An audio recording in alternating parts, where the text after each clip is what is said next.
Hello friends, welcome to share trader Kannada. ಇವತ್ತು sensex 230 points down ಆಗಿ 61,750ನಲ್ಲಿ ಕ್ಲೋಸ್ ಆದರೆ ನಿಫ್ಟಿ 65 ಪಾಯಿಂಟ್ಸ್ ಡೌನ್ ಆಗಿ 18,344ರಲ್ಲಿ ಕ್ಲೋಸ್ ಆಗಿದೆ. Whereas bank nifty 77 points down ಆಗಿ 42,458ಲ್ಲಿ ಕ್ಲೋಸ್ ಆಗಿದೆ. ಇವತ್ತು FISಸು ಇಂಡಿಯನ್ ಈಕ್ವಿಟಿ ಮಾರ್ಕೆಟಲ್ಲಿ 618 ಕ್ರೋರ್ಸ್ ಬೈ ಮಾಡ್ತಾ ಇದ್ದರೆ DISಸು 449 ಕ್ರೋರ್ಸ್ ಬೈ ಮಾಡಿದ್ದಾರೆ. ಇವತ್ತಿನ ಮಾರ್ಕೆಟು ಮೋಸ್ಟ್ಲಿ ಒಂದು ರೇಂಜ್ ಬೌಂಡ್ನೆಸ್ಸೇ ಮೇಂಟೈನ್ ಮಾಡಿದ್ದೆ. ಸೆಕೆಂಡ್ ಹಾಫಲ್ಲಿ ಸ್ವಲ್ಪ ಡಿಕ್ಲೈನ್ ಆಗಿರೋ ಥರ ಕಾಣಿಸ್ತಾ ಇದ್ರು. ಓಪನಿಂಗಿಂದ ಆಲ್ಮೋಸ್ಟ್ 230-245ವರೆಗೂ ಮಾರ್ಕೆಟಲ್ಲಿ ಒಂದು ಸ್ಮಾಲ್ ರೇಂಜೇ ಕಾಣಿಸಿದೆ, ಪರ್ಟಿಕ್ಯುಲರ್ಲಿ ನಿಫ್ಟಿನಲ್ಲಿ. ಬಟ್ ಬ್ಯಾಂಕ್ ನಿಫ್ಟಿನಲ್ಲಿ ಒಂದು 300 ಪಾಯಿಂಟ್ ಲೋ ಟು ಹೈ ಅಂತೂ ಇವತ್ತು ಮೂವ್ ಇತ್ತು. ಮಾರ್ಕೆಟ್ ರಿಲೇಟೆಡ್ ಆಗಿ ಮಾತಾಡ್ಕೋಬೇಕಂದ್ರೆ ಸ್ಮಾಲ್ ಡೇಟಾ ಪಾಯಿಂಟ್ಸೇ ಇದೆ. Like retail sales data update ಆಗಿದೆ, ಅದು ಎಕ್ಸ್ಪೆಕ್ಟೇಷನ್ಸ್ ಅಂದ್ರೂ ಬೆಟರ್ ಆಗೇ ಇದೆ. ತುಂಬಾ ಬೆಟರ್ ಆಗಿದ್ರೆ US ಮಾರ್ಕೆಟ್ ರಿಲೇಟೆಡ್ ಆಗಿ ಡಿಕ್ಲೈನ್ ಕಾಣಿಸಿರಬೇಕು. ಬಟ್ ಅಷ್ಟು ದೊಡ್ಡ ಡಿಕ್ಲೈನ್ ಅಂತೂ US ಮಾರ್ಕೆಟ್ ಅಲ್ಲಿ ಕಾಣಿಸ್ಲಿಲ್ಲ. ಯೂಶುವಲ್ ಆಗಿ ಇದು ಬೆಟರ್ ಆಗಿದ್ರೆ ಅದು ಬಾಂಡ್ ಮಾರ್ಕೆಟ್ ನ ಇಂಪ್ಯಾಕ್ಟ್ ಮಾಡಿರಬೇಕಾಗತ್ತೆ. ಆದ್ರೆ ಇಂಪ್ಯಾಕ್ಟ್ ಅನ್ನು ಬಾಂಡ್ ಮಾರ್ಕೆಟ್ ಮೇಲೆ ಬಿದ್ದಿಲ್ಲ. ಪರ್ಟಿಕ್ಯುಲರ್ಲಿ 10 year ಬಾಂಡ್ ಯೀಲ್ಡ್ಸ್ 2 ಸೆಷನ್ ಅಲ್ಲಿ ಆಲ್ಮೋಸ್ಟ್ 16 ಬೇಸಿಸ್ ಪಾಯಿಂಟ್ಸ್ ಹತ್ರ ಫಾಲ್ ಆಗ್ತಿದೆ. ಆ ಥರ ಫಾಲ್ ಆಗ್ತಾ ಇರೋದು ಈಕ್ವಿಟಿ ಮಾರ್ಕೆಟ್ ರಿಲೇಟೆಡ್ ಆಗಿ ಪಾಸಿಟಿವ್ ಆಗಿ ತಗೋಬಹುದು. Even crude oil dollar index ಮಾರ್ಕೆಟ್ಗೆ ಅಗೇನೆಸ್ಟ್ ಆಗಂತೂ ಇಲ್ಲ. ನಿನ್ನೆ FIDI ಡೇಟಾನಲ್ಲೂ DISಸು ಅನ್ಯೂಶುವಲ್ ಆಗಿ ದೊಡ್ಡ ಮೊತ್ತದಲ್ಲಿ ಬೈಯಿಂಗ್ ಅಂತೂ ಈಕ್ವಿಟಿ ಮಾರ್ಕೆಟಲ್ಲಿ ಮಾಡಿದ್ದಾರೆ. ಆ್ಯಂಡ್ ಇವತ್ತೂ ಒಂದು ವೇಳೆ FIDI ಡೇಟಾಲಿ ನೀವೇನಾದರೂ ಗಮನಿಸ್ತಾ ಇದ್ರೆ ಇವತ್ತು ಬಂದಿರೋಂಥ ಡೇಟಾನ ತುಂಬ ಸೀರಿಯಸ್ ಆಗಿ ತಗೋಬೇಡಿ. ಬಿಕಾಸ್ ಇವತ್ತು ಪೇಟಿಎಂ ರಿಲೇಟೆಡ್ ಆಗಿ ಸೆಲ್ಲಿಂಗ್ ಕಾಣಿಸಿದೆ ಅಲ್ವಾ. ಆ್ಯಂಡ್ ಬೇರೆ ಸ್ಟಾಕ್ಸ್ ರಿಲೇಟೆಡ್ ಆಗಿ ಬಲ್ಕ್ ಡೀಲ್ಸಲ್ಲಿ FISಸು ಇನ್ವಾಲ್ವ್ಮೆಂಟ್ ಇರುತ್ತೆ. ಅದರಿಂದ ಇವತ್ತು ಕಾಣಿಸಿರೋಂಥ ನಂಬರ್ಸು ಬೈಯಿಂಗ್ ಬೋತ್ ಸೈಡ್ ಕಾಣಿಸಿರೋ ಕಾರಣವಾಗಿ ಈ ನಂಬರ್ಸ್ನ ಇವತ್ತು ಅವಾಯ್ಡ್ ಮಾಡಿ. ಈ ಡೇಟಾ ಪಾಯಿಂಟ್ಸ್ ಬಿಟ್ಟರೆ ಇವಂತನೆಲ್ಲ ಅಪ್ಕಮಿಂಗ್ ಟೈಮ್ಸಲ್ಲೂ till December 2 big data points ಅಂತೂ ಮಾರ್ಕೆಟಲ್ಲಿ ಯಾವುದೂ ಇಲ್ಲ. ಆದರೆ after FedEx and Amazon US equity market related ಆಗಿ ಹೇಳ್ತಿದ್ದಾರೆ. After FedEx and Amazon Target ಅವರು ಅಲ್ಲಿರುವಂಥ ಲಾರ್ಜೆಸ್ಟ್ ರಿಟೇಲ್ ಆಗಿರುವಂಥ ಟಾರ್ಗೆಟ್ ಅವರು ಕನ್ಸ್ಯೂಮರ್ ಸ್ಪೆಂಡಿಂಗ್ ರಿಲೇಟೆಡ್ ಆಗಿ ಕಮೆಂಟ್ಸ್ ಮಾಡ್ತಿದ್ದಾರೆ. ಫೆಡೆಕ್ಸ್ ಆ್ಯಂಡ್ ಅಮೆಜಾನ್ ಅವ್ರು ಹೇಳ್ತಿರೋದು ಪ್ರೀವಿಯಸ್ ಆಗಿ ಹಾಲಿಡೇ ಸ್ಪೆಂಡಿಂಗ್ ಕಮ್ಮಿ ಆಗೋದಕ್ಕೆ ಪಾಸಿಬಿಲಿಟಿ ಇದೆ ಅಂತ. US ಅಲ್ಲಿ ಹಾಲಿಡೇ ಸೀಸನ್ ಅನ್ನೋದು ತುಂಬ ಇಂಪಾರ್ಟೆಂಟ್, ಅದೊಂದು ಬಿಗ್ ಬಿಸ್ನೆಸ್ ಅವರಿಗೆ. ಆ ಥರದ್ದು ಹಾಲಿಡೇ ರಿಲೇಟೆಡ್ ಆಗಿ ಸ್ಪೆಂಡಿಂಗು ಜನರಿಂದ ಕಮ್ಮಿ ಆಗೋದಕ್ಕೆ ಪಾಸಿಬಿಲಿಟಿ ಇದೆ ಅಂತ ಫೆಡೆಕ್ಸ್ ಅವರು ಅಂಡ್ ಅಮೆಜಾನ್ ಅವರಿಬ್ಬರೂ ಸ್ಟೇಟ್ಮೆಂಟ್ ಮಾಡಿದ್ದಾರೆ. ಈಗ ಅವರಿಬ್ಬರಿಗೂ ವಾಯ್ಸ್ ಸೇರಿಸ್ತಾ ಅಲ್ಲಿಂದ one of the largest retailer ಆಗಿರೋಂಥ ಟಾರ್ಗೆಟ್ ಕಂಪನಿಯವರು ಕನ್ಸ್ಯೂಮರ್ ಸ್ಪೆಂಡಿಂಗು ಅಪ್ಕಮಿಂಗ್ ಟೈಮ್ಸಲ್ಲಿ ಮಾಡ್ರೇಟ್ ಟು ವೀಕ್ ಆಗಿರೋದಕ್ಕೆ ಚಾನ್ಸ್ ಇದೆ ಅನ್ನೋ ಥರ ಸ್ಟೇಟ್ಮೆಂಟ್ಸು ಇನ್ಫ್ಲೇಷನ್ ಕಾರಣವಾಗಿ ಕನ್ಸ್ಯೂಮರ್ಸು ಕಮ್ಮಿ ಸ್ಪೆಂಡಿಂಗ್ ಮಾಡ್ತಿರೋ ಥರ ಡೇಟಾ ಪಾಯಿಂಟ್ಸ್ ಅಂತೂ ರಿಫ್ಲೆಕ್ಟ್ ಆಗ್ತಿದೆ ಅಂತ ಅಪ್ಡೇಟ್ ಮಾಡ್ತಿದ್ದಾರೆ. ಫ್ರೆಂಡ್ಸ್, ಈ ವಿಡಿಯೋನಲ್ಲಿ ನಾವು ಶೇರ್ ಮಾಡಿರೋಂಥ ಕಂಟೆಂಟ್ ವ್ಯಾಲ್ಯೂಬಲ್ ಆಗಿದ್ದರೆ ತಪ್ಪದೇ ನಮ್ಮ ಚಾನಲ್ನ ಲೈಕ್ ಮಾಡಿ. ನೆಕ್ಸ್ಟು ಆರ್ ಸಿಸ್ಟಮ್ ಇಂಟರ್ನ್ಯಾಷನಲ್ ಬಗ್ಗೆ ಮಾತಾಡ್ಕೊಳ್ಳೋಣ. ಇದನ್ನು ಸ್ವಲ್ಪ ಹುಷಾರಾಗಿ ಗಮನಿಸಿ.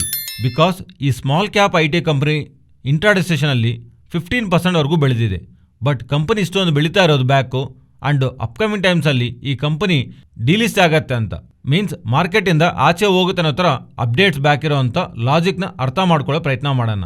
ಕೇವಲ ಕಾಣಿಸ್ತಾ ಇರೋದು ನ್ಯೂಸ್ ಅಂತಾನೆ ಅಲ್ಲ, ಬ್ಯಾಕ್ ಇರೋಂಥ ಲಾಜಿಕ್ನು ಅರ್ಥ ಮಾಡ್ಕೊಂಡ್ರೆ ಇದಕ್ಕೋಸ್ಕರ ನೀವು ಸ್ವಲ್ಪ ಡೇಟಾ ಪಾಯಿಂಟ್ ತಿಳ್ಕೋಬೇಕಾಗತ್ತೆ. ಫಸ್ಟ್, ಈ ಆರ್ ಸಿಸ್ಟಮ್ ಇಂಟರ್ನ್ಯಾಷನಲ್ ಅನ್ನೋದು ಒಂದು small cap IT company. So ಈ IT ಕಂಪನಿನಲ್ಲಿ ತುಂಬ ಡಿವಿಷನ್ಸ್ ಇರುತ್ತಲ್ವಾ, ಅದರ ಪರವಾಗಿ ನೋಡಿದ್ರೆ ಇದೊಂದು ಪ್ರಾಡಕ್ಟ್ ಇಂಜಿನಿಯರಿಂಗ್ ಕಂಪನಿ. ಆ್ಯಂಡ್ ಇವತ್ತು ಮಾರ್ನಿಂಗ್ ಬಂದಿರೋ ಅಪ್ಡೇಟ್ಸ್ ಪ್ರಕಾರ ಆರ್ ಸಿಸ್ಟಮ್ ಇಂಟರ್ನ್ಯಾಷನಲ್ ಒಂದು ಪ್ರಮೋಟರ್ ಆಗಿರೋಂಥ ಎಂಟೈರ್ ಶೇರ್ಸ್ನ ಆ ಥರ ನೋಡಿದ್ರೆ 52% ಶೇರ್ನ 245 ರೂಪೀಸ್ನಲ್ಲಿ ಪರ್ ಶೇರ್ ಆಗಿ ನೋಡಿದ್ರೆ 2,904 ಕ್ರೋರ್ಸ್ ವ್ಯಾಲ್ಯೂ ಮಾಡುವಂಥ ಈ ಎಂಟೈರ್ ಶೇರ್ಸ್ನ ಬ್ಲ್ಯಾಕ್ ಸ್ಟೋನ್ ಅವ್ರಿಗೆ ಸೆಲ್ ಮಾಡಿದ್ದಾರೆ. ಇಲ್ಲಿಂದ ಇಂಟ್ರೆಸ್ಟಿಂಗ್ ಆಗಿ ಗಮನಿಸಿ, ಈಗ ಬ್ಲ್ಯಾಕ್ ಸ್ಟೋನ್ ಅವ್ರ ಹತ್ರ ಪ್ರಮೋಟರ್ ಗ್ರೂಪ್ ಶೇರ್ ಇದೆ. ಮೀನ್ಸ್ 52% ಪಾಲ್ ಅವ್ರ ಹತ್ರ ಇದೆ ಅಲ್ವಾ.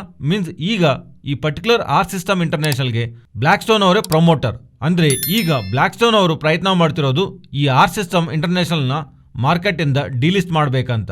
ಇದಕ್ಕೋಸ್ಕರ ಅವ್ರಿಗೆ ಇನ್ನೂ 48% ಶೇರ್ನ ಓಪನ್ ಆಫರ್ ಮೂಲಕ ತಗೊಳ್ಳೋದಕ್ಕೆ ಅಂತ ಪ್ರಯತ್ನ ಮಾಡ್ತಾರೆ. ಆಲ್ರೆಡಿ 52% ಇವ್ರ ಹತ್ರ ಇದೆ, ಇನ್ನೊಂದು 48% ಟೋಟಲ್ 100% ಶೇರ್ ತಗೊಂಡ್ರೆ ಇವರು ಮಾರ್ಕೆಟಿಂದ ಡಿಲಿಸ್ಟ್ ಆಗ್ಬೋದು.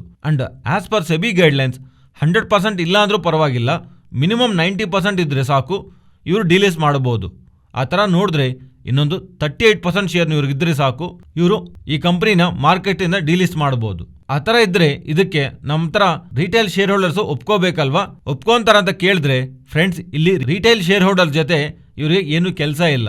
ಬಿಕಾಸ್ ಒಂದೇ ಒಂದು ಇನ್ವೆಸ್ಟರ್ ಬಹುಕ್ ತ್ರಿಪಾಠಿ ಹತ್ರ ಅವರ ಅಸೋಸಿಯೇಟ್ ಕಂಪನಿ ಹೋಲ್ಡ್ ಮಾಡ್ತಿರುವಂಥ ಶೇರ್ಸು ಈ ಕಂಪನಿನಲ್ಲಿ 37% ಅವರು ಹಾರ್ ಸಿಸ್ಟಮ್ ಕಂಪನಿ ಶೇರ್ಸ್ನ ಹೋಲ್ಡ್ ಮಾಡ್ತಿದ್ದಾರೆ. ಈ ಒಂದು ಇನ್ವೆಸ್ಟರ್ ಅನ್ಕೊಂಡ್ರೆ ಸಾಕು, ಅವ್ರ ಹತ್ರ ಇರುವಂಥ ಎಂಟೈರ್ ಶೇರ್ಸ್ನ 1180 crores ಕೊಟ್ಟು ಸೆಲ್ ಮಾಡಿದ್ರೆ ಬ್ಲಾಕ್ ಸ್ಟೋನ್ ಅವರು 90% ಮಾರ್ಕೆಟ್ ಶೇರ್ಗೆ ರೀಚ್ ಆಗಿ ಅವ್ರು ಈ ಕಂಪನಿನ ಮಾರ್ಕೆಟ್ ಇಂದ ಡಿಲೀಸ್ ಮಾಡಬಹುದು. ಮೀನ್ಸ್ ಅವರೊಬ್ಬರ ಒಪ್ಕೊಂಡ್ರೆ ಸಾಕು ಈ ಕೆಲಸ ಮುಗಿದೋಗತ್ತೆ.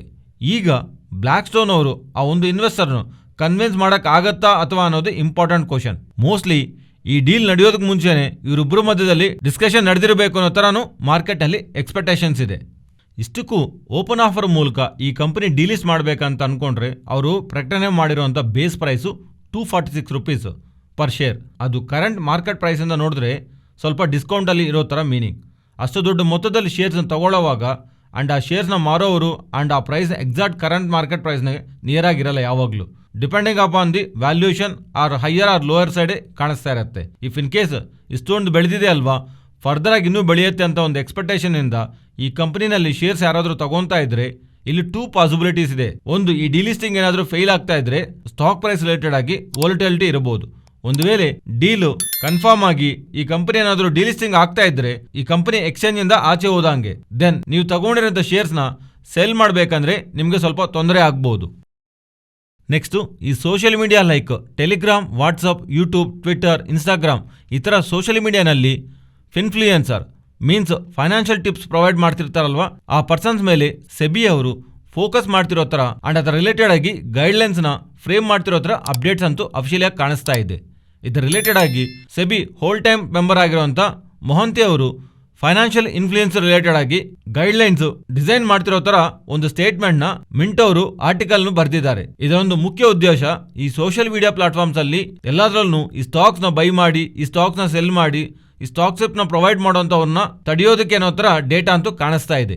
ಇದು ಪರ್ಟಿಕ್ಯುಲರ್ ಆಗಿ ಎಲ್ಲಿಂದ ಎವಾಲ್ವ್ ಆಗಿದೆ ಅಂದ್ರೆ ತುಂಬಾ ಟೈಮ್ ಬ್ಯಾಕ್ ಇಂದಾನು ವಾಟ್ಸಪ್, ಟೆಲಿಗ್ರಾಮ್ ಇನ್ಕ್ಲೂಡಿಂಗ್ ಯೂಟ್ಯೂಬ್ ಅಲ್ಲೇನು ಇದರಲ್ಲಿ ಸ್ವಲ್ಪ particularly micro cap stocks or small cap stocks ನ ಮುಂಚೆನೆ ತಗೊಂಡು ಅವರ ಸಬ್ಸ್ಕ್ರೈಬರ್ಸ್ಗೆ ಈ ಸ್ಟಾಕ್ಸ್ ನ ರೆಕಮೆಂಡ್ ಮಾಡೋ ಮೂಲಕ ಇವು ತುಂಬಾ ಚೆನ್ನಾಗಿ ಬೆಳೆದ ಮೇಲೆ ಪಂಪ್ ಅಂಡ್ ಡಂಪ್ ಆಕ್ಟಿವಿಟಿ ಮಾಡ್ತಾ ಇರ್ತಾರಲ್ವಾ, ಅದರ ರಿಲೇಟೆಡ್ ಆಗಿ ಸೆಬಿ ಅವರಿಗೆ ತುಂಬಾ ಕಂಪ್ಲೇಂಟ್ಸ್ ಅಂತೂ ಹೋಗಿದೆ. ಅದರ ರಿಲೇಟೆಡ್ ಆಗಿ ರೀಸೆಂಟ್ ಟೈಮ್ಸ್ ಅಲ್ಲೂ ಸೆಬಿ ಅವರು ಇನ್ವೆಸ್ಟಿಗೇಷನ್ ಅಲ್ಲಿ ನಿಯರ್ಲಿ 3 crores ಹತ್ರ ಪೆನಾಲ್ಟಿನ ಅವ್ರ ಮೇಲೆ ಹಾಕ್ತಾ ಇದ್ರು ಇದು ಮಲ್ಟಿಪಲ್ ಚಾನಲ್ಸ್ ಅಂಡ್ ಗ್ರೂಪ್ಸ್ ನ ಮೇಂಟೈನ್ ಮಾಡ್ತಿರೋ ಅವ್ರ ಮೇಲೆ ಒಬ್ಬೊಬ್ಬರ ಮೇಲೆ ಕೇಸಸ್ ನ ಡೀಲ್ ಮಾಡೋದು ಕಷ್ಟ ಆಗತ್ತೆ. ಅದರಿಂದ ಒಂದು ಗೈಡೆನ್ಸ್ ನ ಡಿಸೈನ್ ಮಾಡಿ ಈ ಗೈಡ್ಲೈನ್ಸ್ ನ ಯಾರಾದ್ರೂ ಕ್ರಾಸ್ ಮಾಡಿರೋರ ಮೇಲೆ ಆಕ್ಷನ್ ತಗೊಳ್ಬೇಕನ್ನೋ ತರ ಸೆಬಿ ಅವರು ಭಾವಿಸ್ತಾ ಇರೋ ತರ ಡೇಟಾ ಕಾಣಿಸ್ತಾ ಇದೆ. ಯೂಶುವಲ್ ಆಗಿ ಸ್ವಲ್ಪ ಕಂಪನೀಸ್ಗೆ ಆಕ್ಚುಲಿ ಬಿಸ್ನೆಸ್ ಇರಲ್ಲ, ಇವನ್ ಇದ್ರೂನು ಅದು ತುಂಬಾ ಕಮ್ಮಿ ಚಿಕ್ಕ ಆರ್ಡರ್ಸ್ ಬಂದಿದ್ರು ಅದನ್ನ ತುಂಬಾ ದೊಡ್ಡದಾಗಿ ತೋರಿಸ್ಬಿಟ್ಟು ಈ ತರ ಬೆಳೆಯುತ್ತೆ ಇದನ್ನ ತಗೊಳ್ಳಿ ಅಂತ ಪಂಪ್ ಅಂಡ್ ಡಂಪ್ ಆಕ್ಟಿವಿಟಿನ ಈವನ್ ಮೀನ್ಸ್ ನಮಗೆ ಗೊತ್ತಿಲ್ದಿರೋ ಅವ್ರ ಹತ್ರ ಈ ಸ್ಟಾಕ್ಸ್ ನೀವು ತಗೊಂಡ್ರಿ ಇದು 100% ಟಾರ್ಗೆಟ್ 150% ಟಾರ್ಗೆಟ್ ಅನ್ನೋ ತರ ಮೆಸೇಜಸ್ ಬರ್ತಾ ಇರುತ್ತಲ್ವಾ, ಇವೆಲ್ಲಾನು ಆ ಮೆಸೇಜಸ್ ಅಂಡ್ ಈವನ್ ಸೋಷಿಯಲ್ ಮೀಡಿಯಾನಲ್ಲಿರುವಂತ ಇನ್ಫ್ಲೂಯೆನ್ಸ್ ರಿಲೇಟೆಡ್ ಆಗಿ ಬರ್ತಿರುವಂತ ಸ್ಟಾಕ್ ಟಿಪ್ಸ್ ಮೇಲೆ ರೆಗ್ಯುಲೇಟ್ ಮಾಡೋ ತರ ಸೆಬಿ ಅವರು ಹೊಸ ಗೈಡ್ಲೈನ್ಸ್ ನ ಡಿಸೈನ್ ಮಾಡ್ತಿರೋ ತರ ಡೇಟಾ ಕಾಣಿಸ್ತಾ ಇದೆ. ಹಾಗೆ ಮ್ಯೂಚುವಲ್ ಫಂಡ್ಸ್ ಅಲ್ಲಿ FIs ಅಲ್ಲದೆ HNIs ಇರ್ತಾರಲ್ವಾ, high net worth individuals means ಯಾರ ಹತ್ರ ಹಣ ಜಾಸ್ತಿ ಇರುತ್ತಲ್ವಾ ಸ್ಟಾಕ್ ಮಾರ್ಕೆಟ್ ಅಲ್ಲಿ ಅವರು ಇನ್ವೆಸ್ಟ್ ಮಾಡ್ತಾನೆ ಇರ್ತಾರಲ್ವಾ, ಅವರು ನಿಯರ್ಲಿ 15,000 crores ಹತ್ರ ಇಂಡಿಯಾನಲ್ಲಿರುವಂಥ ಮೋಸ್ಟ್ ಆಫ್ ದಿ HNIs ಎಲ್ಲರೂ ಸೇರಿ ಜಾಸ್ತಿ ಪರ್ಸೆಂಟೇಜ್ ಹಣನ ಈ 8 ಸ್ಟಾಕ್ಸ್ನಲ್ಲಿ ಇಟ್ಟಿರೋ ಥರ ಡೇಟಾ ಅಂತೂ ಪಬ್ಲಿಷ್ ಮಾಡ್ತಿದ್ದಾರೆ. ಆ 8 ಸ್ಟಾಕ್ಸ್ ಒಂದು ಲಿಸ್ಟ್ ನೀವು ಇಲ್ಲಿ ಸ್ಕ್ರೀನ್ ಮೇಲೆ ನೋಡ್ಬೋದು. ಫಸ್ಟ್ ಸ್ಟಾಕ್, ಆ ಸ್ಟಾಕ್ಸ್ ಏನಂದರೆ Titan, Bajaj Finserv, IDFC first bank, Cipla, Metro Brands, Indian Oil Corporation, Bajaj Finance, ITC, Sundaram Finance and India Cements. ಇದರಲ್ಲಿ ಜಾಸ್ತಿ ಇನ್ವೆಸ್ಟ್ ಮಾಡಿರೋ ತರ ಈ ಪರ್ಟಿಕ್ಯುಲರ್ ಸ್ಟಾಕ್ಸ್ ಅವರಿಗೆ ಎಕ್ಸಿಸ್ಟಿಂಗ್ ಆಗಿರುವಂಥ ಶೇರ್ಸ್ನ ಕಮ್ಮಿ ಮಾಡ್ಕೊಂಡಿರೋ ತರ ಡೇಟಾ ನಿಮಗೆ ಸ್ಕ್ರೀನ್ ಮೇಲೆ ಕಾಣಿಸ್ತಾ ಇರುತ್ತೆ. Next, Nifty and bank Nifty support and resistant ಇವತ್ತು ಇಂಪಾರ್ಟೆಂಟ್ ಸಪೋರ್ಟ್ನ ಬ್ರೇಕ್ ಮಾಡ್ತಾ ಅಂಡರ್ ಲೆವೆಲ್ ಆಗಿರುವಂಥ 18,320 ಹತ್ರ ಸಪೋರ್ಟ್ ಅಂತೂ ಮಾರ್ಕೆಟ್ ತಗೊಂಡಿದೆ. ಇಫ್ ಈ ಲೆವೆಲ್ಸನ್ನು ಬ್ರೇಕ್ ಮಾಡ್ತಾ ಇದ್ರಿ ದೆನ್ ನಾವು ನಿಫ್ಟಿನ 18,240 ಡೌನ್ ಸೈಡ್ ಗಮನಿಸಬಹುದು. ಅಂಡ್ ಇಲ್ಲಿಂದ ಟಾಪ್ ಸೈಡ್ ನೋಡಿದ್ರೆ ನಿಫ್ಟಿ 18,450 ರೆಸಿಸ್ಟೆಂಟ್ ಆಗಿ ಗಮನಿಸಬಹುದು. ಬ್ಯಾಂಕ್ ನಿಫ್ಟಿ ಸಪೋರ್ಟ್ ಅಂತೂ ಪ್ರೆಸೆಂಟ್ ಇರೋ ಲೆವೆಲ್ಸ್ ಇಂದ ಡೌನ್ ಸೈಡ್ 42,230, ಇಲ್ಲಿಂದ up side 42,750 bank Nifty resistant ಆಗಿ ಗಮನಿಸಬಹುದು. Next, Nifty option chain data month end November expiry contract ಆದ್ರೂ ನೆಕ್ಸ್ಟ್ ಕಮಿಂಗ್ ಮಂತ್ ಅಲ್ಲಿ ಇರುವಂತ ವೀಕ್ಲಿ ಎಕ್ಸ್ಪೈರಿ ಕಾಂಟ್ರಾಕ್ಟ್ ಅಲ್ಲಿರುವಂತ ಡೇಟಾನು ಕಂಬೈನ್ ಮಾಡಿ ನೋಡ್ತಾ ಇದ್ರೆ ರೀಸೆಂಟ್ ಡೇಸ್ ಅಲ್ಲಿ ನೋಡ್ತಾರ ಅಂತ ಇಂಪಾರ್ಟೆಂಟ್ ಲೆವೆಲ್ಸ್ ಕಾಣಿಸ್ತಾ ಇದೆ. ಇಮಿಡಿಯೇಟ್ ಆಗಿ ಡೌನ್ ಸೈಡ್ 18,200 ಅಂಡ್ ಅದ್ರ below important level very strong significant data base ಆಗ್ತಿರೋದಂತೂ 18,000 ಲೆವೆಲ್ ಇಂಪಾರ್ಟೆಂಟ್ ಸಪೋರ್ಟ್ ಆಗಿ ಅಂಡ್ ಅಪ್ಸೈಡ್ ಅಂತೂ ಇಮಿಡಿಯೇಟ್ಲಿ 18,500 ಇಮಿಡಿಯೇಟ್ ರೆಸಿಸ್ಟೆಂಟ್ ಆಗಿ ಕಾಣಿಸ್ತಾ ಇದೆ. ಅಬೌವ್ 18,500 18,800 ನ ಅನದರ್ ಲೆವೆಲ್ ಆಫ್ ರೆಸಿಸ್ಟೆಂಟ್ ಆಗಿ ಮಾರ್ಕೆಟ್ ಬಿಲ್ಡ್ ಮಾಡ್ತಿದೆ. So as of now 18,000 to 18,500 range ನ ಗಮನಿಸಬಹುದು.